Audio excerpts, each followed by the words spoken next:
வணக்கம் நண்பா. இன்னைக்கு நம்ம என்ன பற்றி பேச போகிறோம் பார்த்தீங்கன்னா, நிறைய பேர் எரர் கேட்டிருந்தாங்க. என்ன எரர் பார்த்தீங்கன்னா, லாஸ்ட் டைம் ஒரு யூடியூப்புக்கு ஒரு எரருக்கு நான் வந்து சொல்யூஷன் சொல்லியிருந்தேன். அது நிறைய பேருக்கு ஒர்க் ஆகல ப்ரோ அப்படின்னு சொல்லியிருந்தாங்க. அப்போ நான் இந்த டெக்ஸை ஃபாலோ பண்ணிக்கோங்க. பழைய யூடியூப் ஒன்று இருக்கும். அந்த பழைய யூடியூப் பார்த்தீங்கன்னா டிசபிள் பண்ணுறது. அது எப்படி டிசபிள் பண்ணுறதுன்னு நான் உங்களுக்கு சொல்கிறேன் பாருங்க.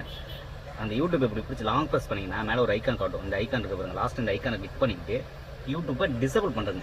இந்த யூடியூப்பை டிசபிள் பண்ணிவிட்டு அப்படியே நேராக போய்ட்டு கூகுள் ப்ரௌசர் போய்ங்க. கூகுள் ப்ரௌசர் போயிட்டு யூடியூப் லைட் ஆப் டவுன்லோட் அப்படின்னு போட்டிங்கன்னா ஏபிகேவா டவுன்லோட் ஆகும். ஏபிகே போட்டு டவுன்லோட் பண்ணிவிட்டு ஃபஸ்ட்டில் ஒரு வெப்சைட் வரும். அந்த வெப்சைட்டில் போனீங்கன்னா இப்படி மேலே பொறுமையாக ஸ்க்ரோல் அப் பண்ணிங்கன்னா பார்த்தீங்கன்னா ஃபஸ்ட் ஆப்ஷனில் ஒரு லிங்க் வரும். அதை டவுன்லோட் கொடுத்துட்டு டவுன்லோட் கொடுத்தீங்களா, அது டவுன்லோட் கொடுத்தீங்கன்னா எப்படி டவுன்லோட் ஆக ஆரம்பிக்கும் பாருங்கள். எனிவே டவுன்லோட் வருதுடா, டவுன்லோட் எனிவே. இந்த டவுன்லோட் எனிவே கொடுத்துட்டு டீட்டெயில்ஸில் கிளிக் பண்ணிங்கன்னா மேலே வந்து யூடியூப் லைட் வந்து டவுன்லோட் ஆக ஆரம்பிச்சிடும். அந்த யூடியூப் டவுன்லோட் ஆனவுடனே நீங்கள் எப்பயும் போல நார்மலாக இன்ஸ்டால் பண்ணி நீங்கள் ரன் பண்ணிங்கன்னா பழைய யூடியூப் எப்படி ஒர்க் ஆச்சோ அதே மாதிரி ஒர்க் ஆகும். நீங்கள் எந்த ஒரு பிரச்சனையும் இல்லாமல் நீங்கள் வீடியோஸ் பார்க்கலாம், ஜாலியாக இருக்கலாம். பாருங்கள், ஃபாலோ